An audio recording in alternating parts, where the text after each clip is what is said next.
Hello and welcome to Masters of Change. If you look at change, what are the things that comes to your mind? Everything that we see around undergoes a change.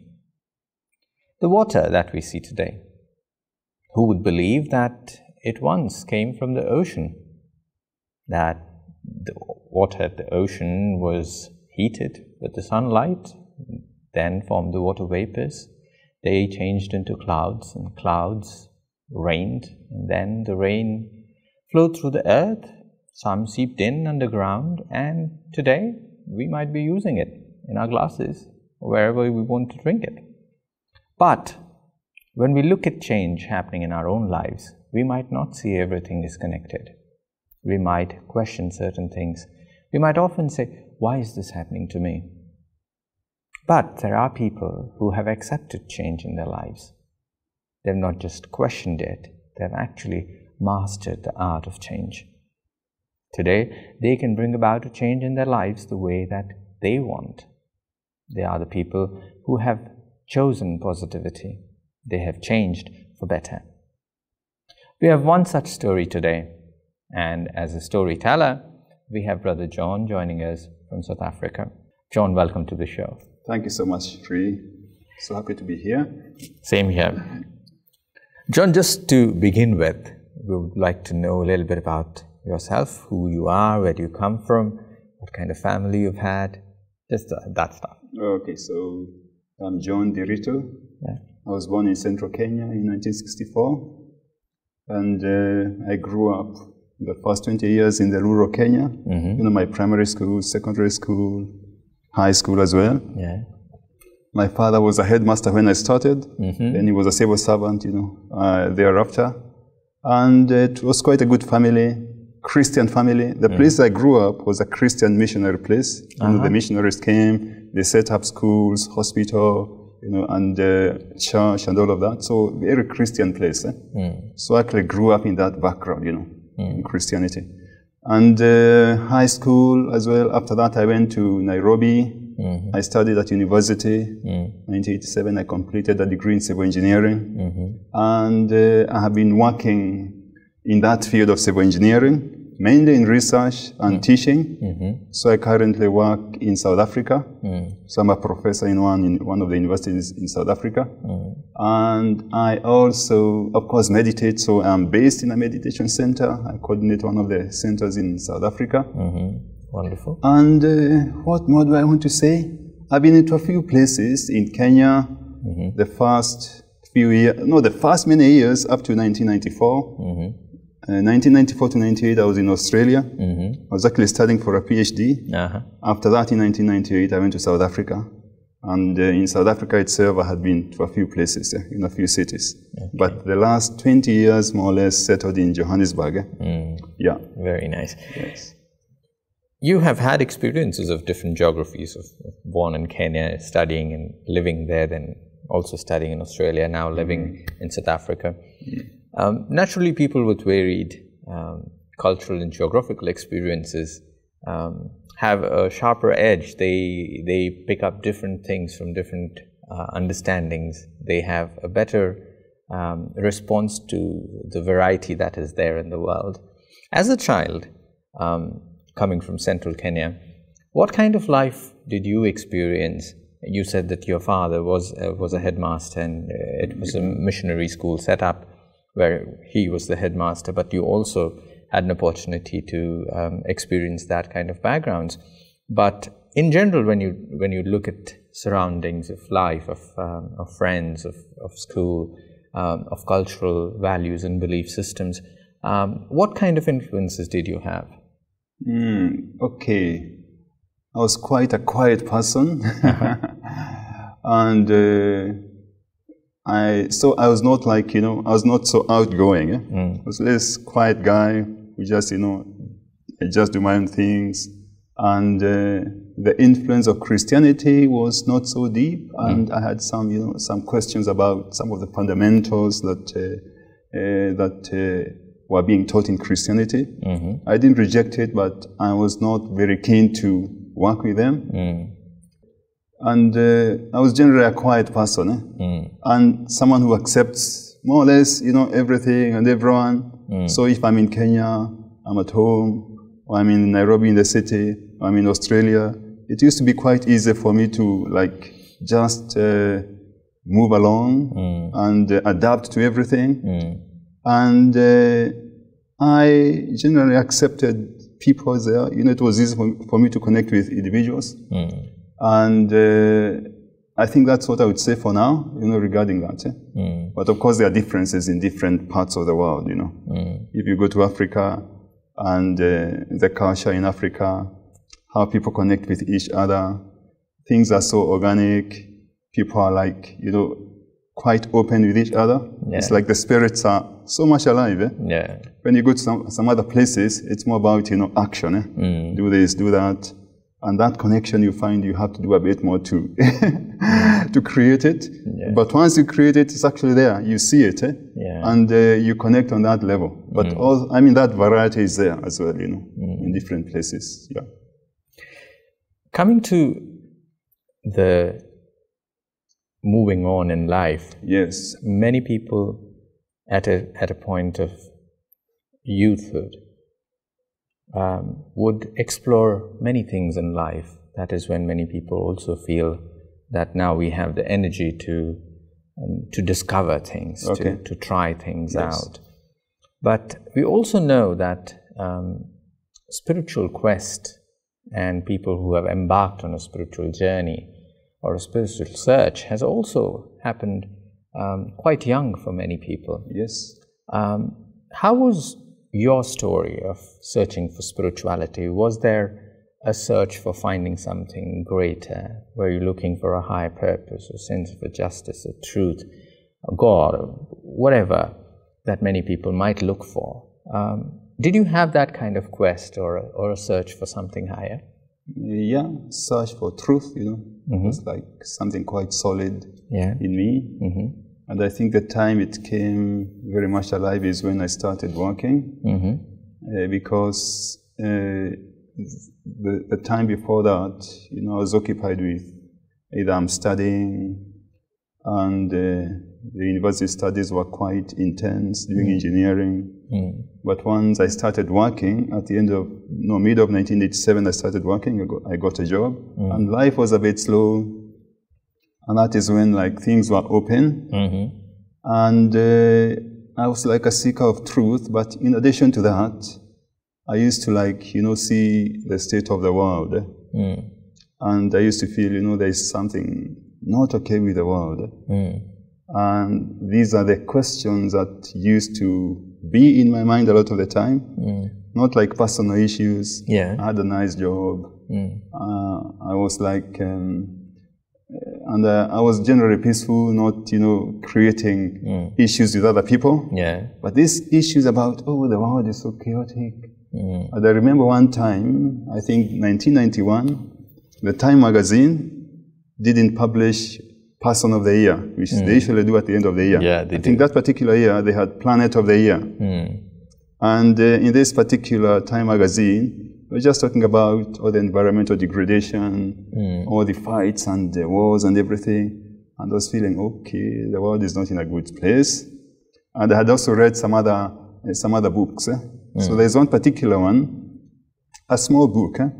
It's called Limits to Growth. I think it was written, I think 1964, 65, by some researchers. I think they met somewhere in Rome, and they were looking at, you know, the state of the world into the future, like forecasting, you know, and how we are working with the resources available. Could be minerals, could be everything else.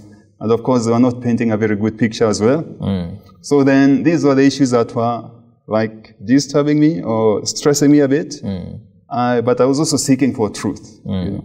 And, you know, this question about who actually am I, you know. It used to be like something that also, you know, in my mind quite a few times. Who am I? And the state of the world is not okay. Where are we heading? Those were the things that were engaging me quite a bit in 1987, 88, 89. That's where, you know, a real search started. And in between, I found about, you know, the Eastern teachings, the Eastern philosophies. Somehow, and I think it started when I read some article in the daily newspaper. Then it triggered something, and I started then reading more about this. By that time, I'd actually gone back to the university. So I worked out for 1 year as in a consultancy in engineering. Then I went back to university to start a master's degree, and also as an assistant lecturer. So then I had quite a lot of access to the university library. So then I started, looking up the Eastern philosophies.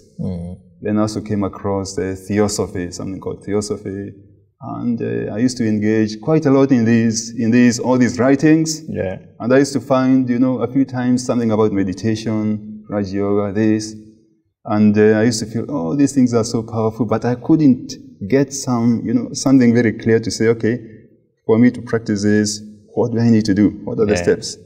But I actually used to love all that. That is what was happening, as part of my search. So there was a quest, there was something for truth. Yes. Usually when these kind of triggers come into our life, where we suddenly ask questions which are not routine, many people often find, why are you asking this question? You've been living for so long. But then we come to that point earlier on in life, or some people later on in life, but we come to that point where we ask these questions, where we find what is the purpose of we being here? What does it all mean? Where are we headed? By asking these questions, and of course you were exploring different thoughts and philosophies, you were reading.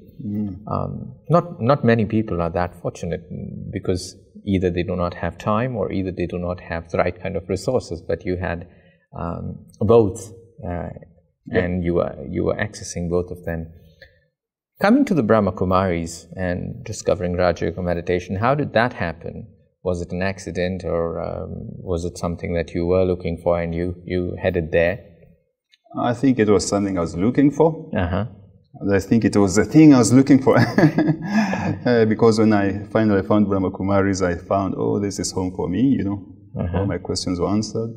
But how did it happen? I think I had got exposure either through the media quite a few times, to the Brahma Kumaris. And I remember some of them. One of them was in 1986. That time I was a second year university student. Actually just completed my second year. Then we had this long break. So I was staying with my brother in Nairobi. And one afternoon there was this interview being done on TV. Or these two ladies. They were talking about this spark of divinity, or this spark that everyone possesses. And the interviewer was like probing more. Tell us more about this. But in between I could see, they are so bright, they are smiling in a certain way, so unique, something deep here. And I could actually feel, I think you have got this spark, you're not just speaking about it. There's something here unique. Then again in 1991, one morning, there used to be a program, about 5 minutes, 6 minutes, on TV in Kenya, a spiritual program or religious. So they used to come, different people used to come to the program and, speak about, what, their particular aspect of religion and spirituality. But this morning, there was this person who came, this brother who came with long hair, and he was talking about, God is a source of light, That's what I remember he was summarizing. He was talking about various religions and how they connect, how they relate with God, or how they connect with God. Then after a few sentences, like his aim was to hammer this point, God is a source of light. But he was so silent. So it was like something. He had this energy of silence, and the person I was with was like saying, "Why is he so silent?" But for me, I was thinking, okay, there's something here. I have to find more about this person and who these people are. But at the end of his talk, he talked about meditation and the Brahma Kumaris. So I still remember that. That was 1.5 years before I came to, I started meditation. But how did I start? So I got, actually not myself, but at this common office in our department where I was teaching, an 8-cornered card, invitation card from the Brahma Kumaris came, and the theme was truth. And they had these, I think, 8 programs on various aspects of truth. And I was just looking at this card, looking at it, something like pulling me, you know. The following afternoon, I also looked at it again, and I decided, why don't I go to this place and find out, you know. It's like my chance to go to this place. But what happened, I used to set off to go to the place, you know, take some public transport and get there. But I was actually not getting the courage to go in. Like stopping on the opposite side of the road, look at this building, beautiful building, then turn back. I actually did that a few times, not once or twice. A few times, and the programs were over. But even after they were over, something in my mind was like telling me, yes, you have to go to this place. So this time I just went through, no resistance at all. Then, yes, I went in, so one of his sisters there said, oh, brother, what do you want? Yeah, what are you interested in? I said, oh, I want to learn meditation. So speak to this, you know, speak to this brother. So he spoke a few things, he gave me a few pamphlets. Oh, he said, oh, come on Monday. That is when you're starting the next meditation course. Meanwhile, you could be reading this stuff. So that's how I started my meditation course. Yes. It is interesting how many people have different experiences of coming to the Brahma Kumaris. And your experience is also quite unique. Many people have had this experience where people have come to the doorstep but have not wanted to go inside because they were shy, or sometimes they were just not sure that if it was the right moment in time for them, but they felt a certain urge, a certain pull that was drawing them back again. Coming to the Brahma Kumaris, of course, brought, I'm sure it brought you to different understandings. It opened new doors and new teachings and new philosophy that many people have called it. What in the Brahma Kumaris really resonated with you? What teachings and what understandings that they were talking about in Raj Yoga meditation that you felt that, yes, this is something that I was looking for and this is something that clicked with me? Yeah, there are quite a few things, but actually some of them are not the knowledge, you know, the understanding, because I went through the course, there was the description of the soul, you know, the soul, God, the cycle of time and all of that. And I was saying, okay, this could be true, it may not be true. I was like not so interested in going into the analysis of that, but you know, the energy in the center, the feeling in the center was like, yeah, there's something unique here. Even when I looked at the people at the center, I was finding, okay, something unique here. And I kept on going, because after the 5 days of meditation, of 5 lessons from Monday to Friday, they said, oh, you can come on a Saturday, we have something on Saturday, so you can't come on a Sunday. I also went. But there was this, the energy at the center, in the center was the one that was like pulling me, you know. And I had been reading quite a lot of these philosophies, you know, from so many other books. And they were much more complicated. But this was clear, simple. And I just say, okay, this could be correct, may not be, whatever it is. I left it. But what happened is, after coming for, you know, a few days, the second week, the third week, I started getting, you know, experiences, you know, some experiences of what, you know, talking about, that you are a soul. So, you know, it became just by sometimes being there, by practicing a bit of meditation at home. You know, I used to stay on the second floor of a flat, and far away was like a street lamp, so it was like a source of light. So I used to use it as a point of focus. I remember one of the times when I was doing that early morning, is when like this awareness or realization, I'm a soul. I remember it's coming up, you know, and I was like telling myself, you know, yes, you know, I'm a soul.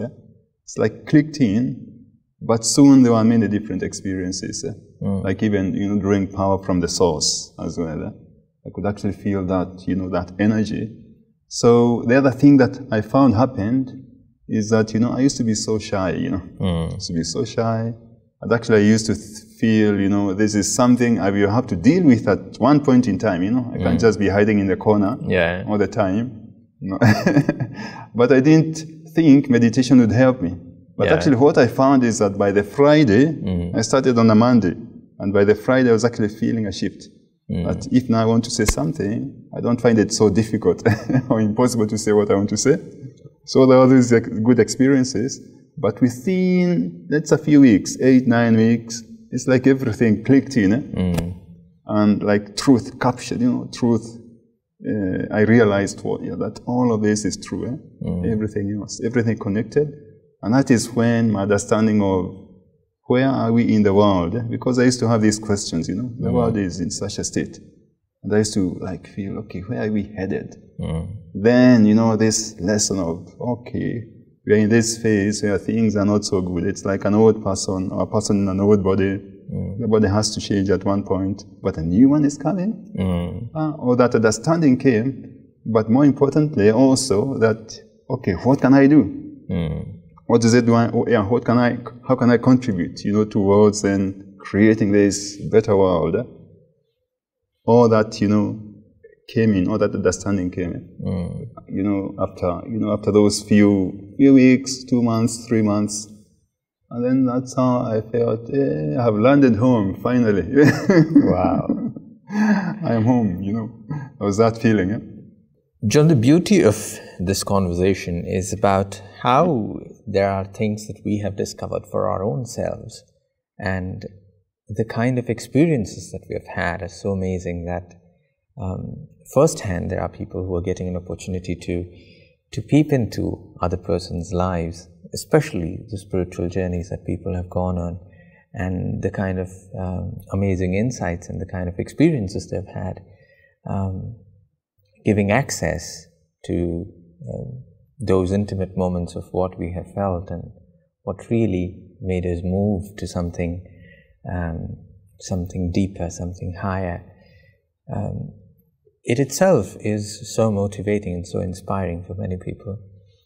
And like you said, before I asked this question, John, about what changes happened in your life, you said that as a person, just in those few days, starting on Monday and by Friday, being confident and being no longer shy about presenting your thoughts happened because of those understandings, and that transformation happened. Embarking on a spiritual journey brings about a great deal of change in people, and many people have shared that spirituality changes you for better. But in the process of this change, of course, there are challenges. There are old ways of how we have lived, how we have been taught, and how we have understood things. And to overcome these challenges and to transform ourselves for better is often a journey that many people would want to know more about. What kind of changes did happen in you after coming to meditation and discovering Raja Yoga? Yes, what changes? I would say, okay, one of them was that, you know, I was quite a shy person. Even after I came, you know, a bit of it was remaining. You know. Probably I'm still dealing with a bit of it, a trace of it. But that understanding, you know, it is a journey, you know. It is a journey, but the other thing is, you know, the lightness of my being. Lightness means, you know, the mind itself. How light is the mind? How free are you? Are you stressed or not? And so I have found that, you know, that has gotten much easier. Connecting with people, being free to do what I want in any situation. And what else would I say? I would also say the state of happiness. You know? Yeah, just the state of happiness of my being. Although I actually felt, you know, it's like the soul that I knew even before coming, because there's something like there's some shift in my being even actually before I started to meditate. But I think there was something I had done. I had become vegetarian in 1991, 1 year before I started meditating, and I think that had an impact on the state of my mind as well, and even the health of my body. But after coming to meditation also, what I found over the years is that, you know, the lightness of my being, the state of my happiness, and how that influences or seems to influence others, you know, and how then it's like whatever one is radiates out there. And what I have also found is that life flows quite easily for me. So that even at the end of the day, although I was out there dealing with everything and everyone, because I have a full-time job, employment, I have to deal with many things. Yeah. I mean, at the end of the day, I don't feel, oh, today was a heavy day. This and this and this happened, you know, like stuff hanging on my head. Yeah. I find, you know, so much of, so little of that is there. Yeah. So it's like, you know, free navigating easily, freely, yeah. Connecting nicely with people. Yes. So that, there's quite a lot of that, you know. Yeah. That has happened. When you look at your own life today, when you look back upon your spiritual journey of where you began and how it has led to you at this point of time today, as a university professor, as a meditation teacher also, yes, who is helping other people discover the benefits of meditation, to make changes and use Raj Yoga as a tool for making those changes. How do you find it helping other people to help them with meditation, to teach them and to guide them into their own spiritual journeys? Yes, of course. I mean, I'm so keen on doing that, you know, because I mean, once you have benefited from something you feel it's like the nature of a human being to want to help others out. Yeah. I mean, that's why I find myself, you know, coordinating a center, being in a center, teaching meditation and doing other things. I mean, I would share my experiences. Quite a few people, you know, that I know have changed quite a lot, you know, through meditation. And there's so many experiences. And I know one particular one. I know this brother who used to say that before I started meditating, as I walked along the street and looking at people, I mean, I used to feel, they're not happy with me. They're like frowning at me, this and this and this. And he says, you know, after I started meditating, practicing meditation, and I'm just walking along, you know, now the feeling is totally different. It's like everyone is my friend. As I walk here, everyone is like smiling at me. Yeah, that sort of thing. And others, of course, share very deep experiences that, you know, I came to the awareness that, you know, I'm actually an eternal being. And that when I'm relating with everyone else, I'm relating with that eternal being. So many of the issues that were previously misunderstood now are clearly understood. They are no longer they are no longer issues, you know. So many people have benefited in so many ways. Those are the ones I'm remembering at the moment. Yeah. I'm pretty sure there are more experiences that each person has had, and that definitely inspires other people also to embark upon this journey, so that they see other people changing and they find if he or she has done it, then probably I can do it too. Yeah. When you say that you were looking for truth, you were looking for something which other people might have not thought about, but yet there are people who might be listening and who would say that, yeah, my story is very similar to his. I'm also looking for truth, and if he has found it, probably I should also give it a try. And that itself is such an inspiration for people, and it is as if an unseen hand has traveled so far and it has offered hand in friendship, so that you and I are the same, and we connect here at this point of time. And I believe your story does offer that kind of connect to many people.